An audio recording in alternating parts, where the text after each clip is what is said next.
Okay, एक चीज मैं पहले बता दूं आपको।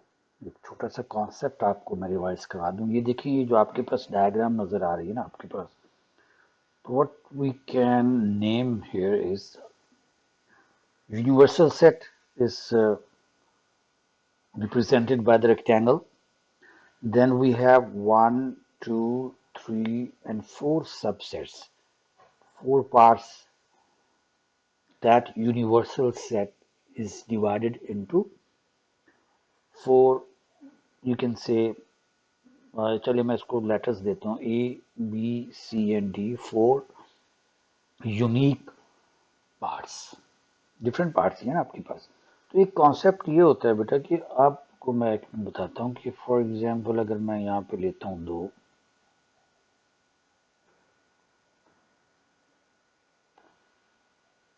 If we take two sets,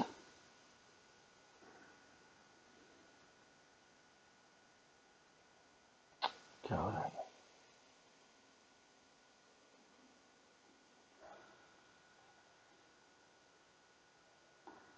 ये हमारे पास यूनिवर्सल सेट है। Then we take two circles to represent two sets. See, this is A and this is B and this is a universal set. And let me name each subset by using letters. अब आपके पास ये जो B है, that is A intersection B. We can call this A intersection B. That is B here. अच्छा, एक चीज होती है A union B. वो यहाँ पे आपको नजर नहीं आ रहा, but that is basically combination of three subsets. A, B और सी तीनों सबसेट्स मिलके यूनियन बी बनाते हैं आपके पास।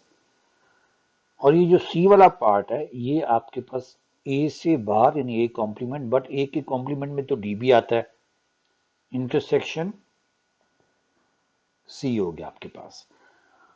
और जो ए है यानी दिस इज सी, और जो ए है आपके पास only A which is the part outside B but in A, तो ये आपके पास हो गया ए है बट लेकिन ए का कौन सा पार्ट जो बी से बाहर है, B complement, this is A. और ये जो आपके पास outside A and B D जिसको मैं बोलूंगा, इसके लिए set notation will be A union B whole complement. A से भी बाहर है, बी से भी बाहर है, और इसी बात को हम A complement intersection B complement भी कह सकते हैं। तो ये आपके पास डी है। तो एक तो आपको यहाँ से सेट नोटेशंस का थोड़ा सा आइडिया हो गया। दूसरी बात, जब यहाँ पे आपके पास ओपन बात हो ना, वी हैव, जैसे इस केस में है कि एक्स उसने सपोज किया फिर ब्ला ब्ला जो भी किया उसने, तो आप एक चीज याद रखिएगा कि all the decisions are made, या बल्कि यूं कह लेंगे ए इंटरसेक्शन बी वाला जो पार्ट होता है, यहाँ पे आप डिसीजन लेते हो और इसी का ही इम्पैक्ट बाकी सब एलिमेंट्स पे पड़ता है। If you start with B, obviously जो सी होगा वो पूरे नंबर ऑफ बी में से number of this common A intersection B minus करेंगे तो सी आएगा। Same way in the set A, जो ए का ओनली ए पार्ट है जिसको यहाँ पे ए से हमने रिप्रेजेंट किया, ये क्या होगा आपके पास, number of all number of means number of elements in A minus A intersection B, वो आपके पास यहाँ आता है। तो सब कुछ डिपेंड कर रहा होता है whatever is common. As you will change the value of B, जैसे ही आप इसकी वैल्यू चेंज करोगे, जैसे जैसे बी की वैल्यू जैसे जैसे आप चेंज करते जाओगे, तो उसका क्या होगा,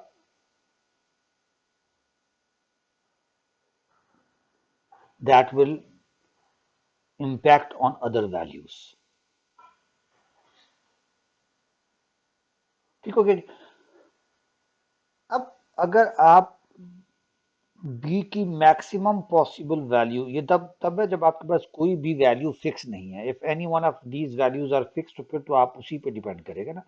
बट अगर ओपन है और मैक्सिमम और मिनिमम की बात की जा रही है, in that case it means results can be flexible.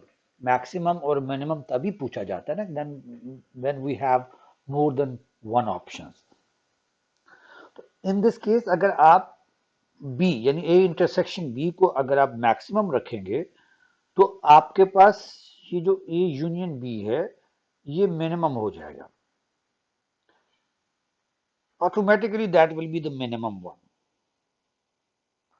और A complement intersection C which is small C which is represented by small C in this case, वो भी आपके पास मिनिमम हो जाएगा।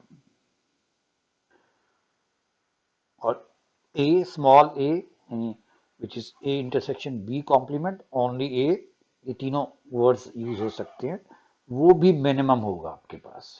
यानी इन तीन पे a पे c पे और a plus b plus c इन तीनों के ऊपर इसका ऑपोजिट इम्पैक्ट होगा। अगर आप a इंटरसेक्शन b को मैक्सिमम लेंगे तो ये तीनों मिनिमम होंगे और d आपके पास मैक्सिमम होगा, इस पे सेम इम्पैक्ट बनेगा। ये चीज आप ध्यान में रखिएगा।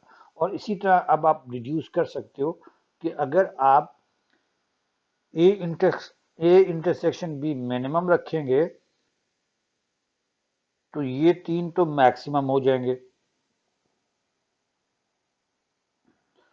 और जो आपके पास डी है in A union B whole intersection A union B whole complement, या आप कह सकते हैं A complement intersection B complement, that will be minimum, वो सेम होगा। तो ये एक बेसिक प्रिंसिपल है। पहली बात क्या होता है, व्हाट हैपेंस जब आपके पास मोर देन वन पॉसिबिलिटीज हैं, चॉइसेस है ना, मैक्सिमम या मिनिमम तभी होता है ना जब आपके पास ज्यादा चॉइसेस है। अगर कोई नंबर इसमें से एक भी आप फिक्स कर देते हैं फिर तो अकॉर्डिंगली आप सारा कुछ करते हो। दूसरी बात ये कि भाई एक बात तो होगी, अब सेकंड जो चीज आपको यहाँ पे सीखनी है वो ये है कि मैक्सिमम ए इंटरसेक्शन बी क्या पॉसिबल हो सकता है। देखो बेटा, जो नंबर ऑफ ए होगा आपके पास और नंबर ऑफ बी होगा, ऑब्वियसली इनमें से एक ज्यादा होंगे एक कम होंगे। तो नंबर ऑफ ए और नंबर ऑफ बी में से जो मिनिमम होगा that can be the maximum common. For example अगर नंबर ऑफ ए आपके पास 8 है और नंबर ऑफ बी आपके पास 12 है, तो ऑब्वियस बात है कि हम नंबर ऑफ ए 8 है तो हम नाइन्थ कैसे कॉमन लेंगे। तो मैक्सिमम पॉसिबल आप क्या ले सकते हो, जो इनमें से नंबर ऑफ ए और नंबर ऑफ बी में से whatever is the smaller one, that can be taken as the maximum common. Sense भी बनती है, लॉजिक भी बनती है ना। मैं आप इन दोनों में से अगर आपके पास एक जो है मतलब 8 है तो आप 9 कॉमन कैसे ले सकते हो, एक सेट में है ही 8। तो इन अदर वर्ड्स आपके पास ए जो होगा वो बी का सबसेट बन जाएगा इन दैट केस। तो आपके पास सारे के सारे जो ए वाले हैं वो बी में भी होंगे, ये मैक्सिमम कॉमन हम ले सकते हैं। अच्छा, ये तो हो गया मैक्सिमम के लिए। तो मैक्सिमम के लिए क्या होगा, number of mean smaller number of elements in the both set, इन दोनों में से जो भी स्मॉलर होगा।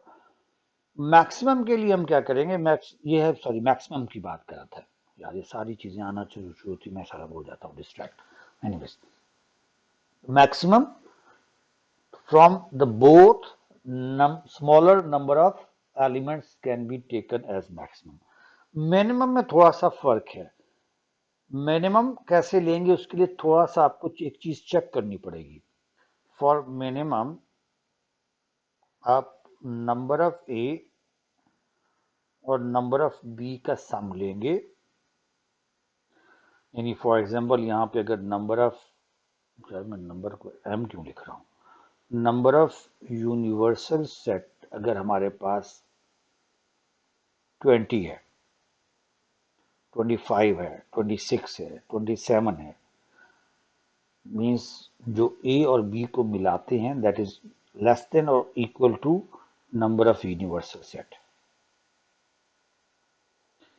जैसे अब यहाँ पे अगर 8 प्लस 12 करूं तो मेरे पास 20 आ रहा है।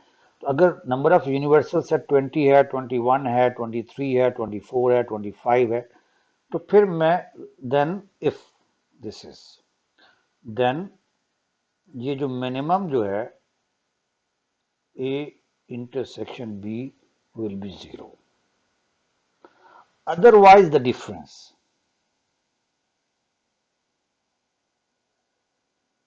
अब अदरवाइज द डिफरेंस का मतलब क्या हुआ, इसका मतलब ये हुआ कि अगर आपके पास number of A plus number of B greater than number of E हैं, तो फिर जो इनमें डिफरेंस होगा वो हम लेते हैं। तो फिर आपके पास जो इस नंबर में और इस नंबर में डिफरेंस है,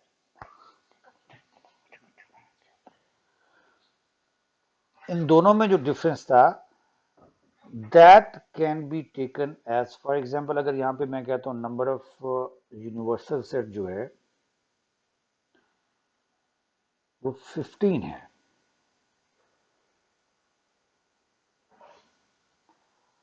कहां गया, दैट इज 15, तो ये 20 बन रहे हैं, तो फिर देन इट विल बी 5, तो फिर इनका डिफरेंस आप लोगे। ये एक बेसिक प्रिंसिपल है जो आपको ध्यान में रखना है, क्योंकि नंबर ऑफ यूनिवर्सल सेट अगर 15 है तो 20 का मतलब क्या हुआ कि इसमें से 5 तो कॉमन आ रहे हैं, बार बार रिपीट हो रहे हैं, अदरवाइज तो 15 से ज्यादा तो टोटल हो नहीं सकते।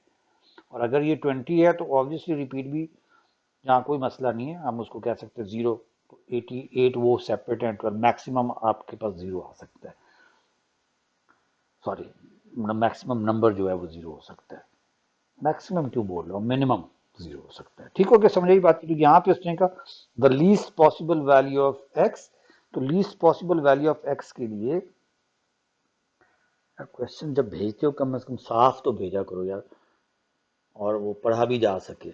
एक तो इम्तिहान होता है आपका क्वेश्चन पढ़ना भी। नंबर ऑफ यूनिवर्सल सेट यहाँ पे आपके पास,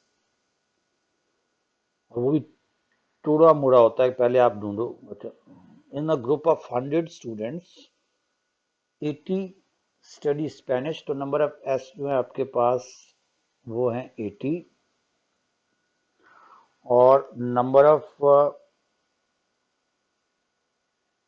80 study Spanish and 35 number of French 35 है। तो अगर मैं इनको, अब उसने कहा मिनिमम, मिनिमम के लिए मैं क्या करूंगा, अगर उसने मैक्सिमम कहा तो मैं 35 ले लेता। अब उसने कहा कि least possible value of x, और एक्स ऑब्वियसली आपके पास यहाँ पे ए इंटरसेक्शन बी ही है, जिसको मैं टाई देता हूँ। तो वही है हमारे पास जिसके ऊपर हमने डिसाइड करना होता है। तो इन दिस केस हम इन दोनों को करेंगे ऐड, इन दोनों को ऐड करें तो ये 5 आ गया और 11 हो गया, तो ये स्मॉलेस्ट पॉसिबल वैल्यू जो है आपके पास 15 होगी। कि वही बात मैंने कही थी ना कि हम क्या करेंगे, हम नंबर ऑफ ए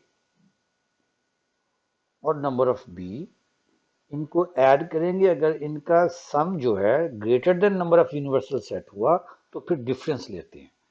अब यहाँ पे लीस्ट के लिए, मिनिमम के लिए, लीस्ट मिनिमम आपको पता है की बात है। तो इस केस में आप देख सकते हो कि 80 प्लस 35 इज 115, तो 100 टोटल हैं, तो 115 कैसे आ सकते हैं, इसका मतलब ये कि एटलीस्ट 15 ऐसे हैं जो दोनों में कॉमन हैं, जो रिपीट हो गए, तो ये इसका 15 आ गया। और सेकंड पार्ट में उसने कहा है, बल्कि वही सेकंड पार्ट भी आ गया, greatest possible value of Y, तो greatest possible value of Y कब होगी, greatest possible value of Y तब होगी जब आपके पास एक्स ग्रेटेस्ट होगा। और एक्स ग्रेटेस्ट का मतलब क्या होता है कि एक्स का मतलब ये हुआ कि एफ वाले सब के सब उसमें हैं, यानी 35 हम मैक्सिमम ले सकते हैं, तो इसका मैक्सिमम 35 है, तो डेफिनेटली ये तो 0 हो जाएंगे ना, क्योंकि यहाँ तो ओनली फ्रेंच वाले तो कोई नहीं होंगे। और 80 माइनस 35 है, तो इसका मतलब है कि आप सारे के सारे मिला के 80 ही बनेंगे, तो यहाँ पे आपके पास 20 आ जाएंगे, करेक्ट। तो greatest possible value of Y, यानी अगर आपको डी मैक्सिमम चाहिए तो आपके पास ए इंटरसेक्शन बी, क्योंकि इसका इम्पैक्ट इसके ऊपर पड़ना है, तो इसको मैक्सिमम लिया। इसको मैक्सिमम क्या होता है, जो दोनों में से नंबर ऑफ इंडिविजुअल जो आपके पास number of elements in the sets होते हैं, उनमें जो स्मॉलर है that can be taken as in all, उसका सब उसको उसका सबसेट बनाया जा सकता है। तो 35 अगर कॉमन है तो ऑब्वियसली यहाँ पे आपके पास 35 आ गया, यहाँ 80 माइनस 35 प्लस 35 तो आपके पास 80 आ जाएगा ना, यहाँ से 0 हो जाएगा ना आपके पास। तो 100 में से 80 तो यहीं आ गए, यानी एस यूनियन एफ हो गया, तो बाकी आपके पास 20 आ गया। तो लार्जेस्ट या greatest possible value of y can be 20। Hopefully आपको ये बात समझ में आ गई होगी।